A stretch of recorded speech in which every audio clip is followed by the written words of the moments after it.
किसी छोटे से गांव में एक प्रसिद्ध समोसे की दुकान थी। दुकान का नाम था स्वादिष्ट समोसा और उसके मालिक रामू भैया थे।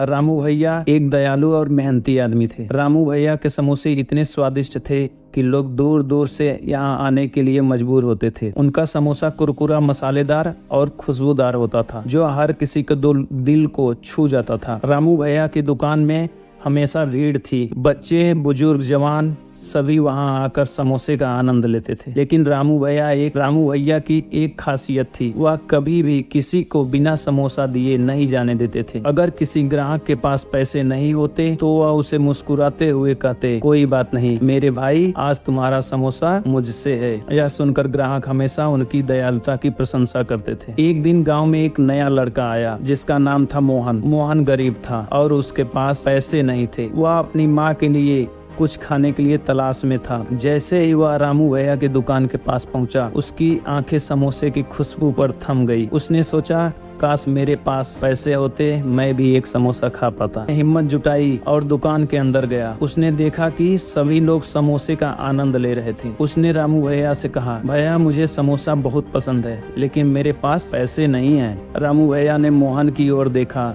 और मुस्कुराते हुए कहा, कोई बात नहीं मेरे बेटे, आज तुम एक समोसा ले लो। मोहन ने खुशी खुशी समोसा लिया और उसका स्वाद चखते ही उसकी आंखें चमक उठी। वह बहुत खुश हुआ और धन्यवाद कहते हुए वहां से चला गया। समय बीतता गया और मोहन की रोजाना की आदत बन गई। वह रामू भैया के दुकान पर आता और समोसा खाता। धीरे धीरे मोहन ने रामू भैया की दुकान के काम में भी मदद करनी शुरू कर दी। वह समोसे बनाना सीख गया और रामू भैया के काम में हाथ बटाने लगा। एक दिन गांव में एक बड़ा मेला हुआ। रामू भैया ने सोचा कि वह अपने समोसे को मेले में बेचकर कुछ पैसे कमाएंगे। उन्होंने मोहन से कहा, बेटा चलो आज हम मेले में चलते हैं, तुम मेरी मदद करोगे। मोहन ने खुशी खुशी सहमति दी। उन्होंने समोसे बनाए और मेले में गए। मेले ही रामू भैया और मोहन ने समोसे बेचना शुरू किया। रामू भैया की दयालुता और मोहन की मेहनत ने सभी को आकर्षित किया। समोसे बिकने लगे और देखते ही देखते उन्होंने अच्छी खासी कमाई कर ली। लेकिन उस दिन एक घटना हुई। मेले में एक गरीब महिला अपने बच्चों के साथ आई थी। उसके पास पैसे नहीं थे और बच्चों ने समोसा खाने की जिद की। महिला परेशान थी, लेकिन उसकी मजबूरी ने उसे चुप कर दिया। रामू भैया ने उस महिला की स्थिति देखी और बिना सोचे समझे उसे कहा, आओ माँ, तुम अपने बच्चों को समोसे खिलाओ, ये मेरे तरफ से है। महिला ने आश्चर्यचकित होकर रामू भैया का धन्यवाद किया। उसकी आंखों में आंसू थे, लेकिन उसने खुशी से बच्चों को समोसे खिलाए। उस दृश्य को देखकर मोहन की आंखें भी नम हो गई। उसने सोचा, यहाँ पर कितनी दयालुता है। जब रामू भैया और मोहन घर लौटे तो मोहन ने रामू भैया से कहा, भैया आज मैंने एक नई चीज सीखी। दयालुता मतलब सिर्फ पैसे की मदद करना नहीं, बल्कि दूसरे के लिए अपना दिल खोलना है। रामू भैया ने मुस्कुराते हुए कहा, बिल्कुल सही कहा मोहन, जब हम अपनी चीजें दूसरे के साथ बांटते हैं तो हमें सच्ची खुशी मिलती है। यही जीवन का सबसे बड़ा धन है। समय के साथ मोहन ने अपने पैरों पर खड़े होने की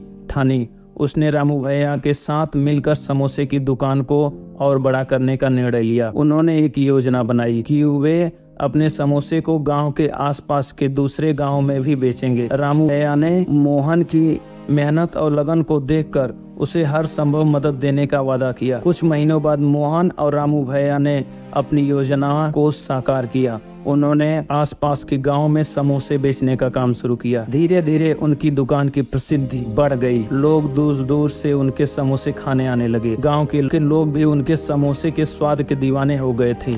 रामू भैया और मोहन ने अपनी दुकान को एक नई पहचान दिलाई। उन्होंने एक सामाजिक पहल भी शुरू की, जिसमें वे गरीब बच्चों को भोजन और शिक्षा प्रदान करते थे। रामू भैया का सपना था कि वे गांव के हर बच्चे को एक अच्छी जीवन दे सके। समय और रामू भैया एक दुकान, स्वादिष्ट समोसा केवल एक दुकान नहीं रह गई, बल्कि एक प्रेरणा बन गई। गांव के लोग रामू भैया और मोहन की दयालुता और परिश्रम की मिसाल देते थे। इस कहानी से हमें यह सीख मिलती है कि दयालुता और सहयोग से हम न केवल दूसरों की मदद करते हैं, बल्कि अपने जीवन को भी एक नया उद्देश्य दे सकते हैं। जब हम अपनी खुशियों को दूसरे के साथ बांटते हैं तो हमें सच और संतोष खुशी मिलती है। इस तरह रामू भैया और मोहन की कहानी सिर्फ समोसे की दुकान की कहानी नहीं, बल्कि एक ऐसे जीवन की कहानी है जिसमें दयालुता, मेहनत और एकजुटता की ताकत दिखाई देती है।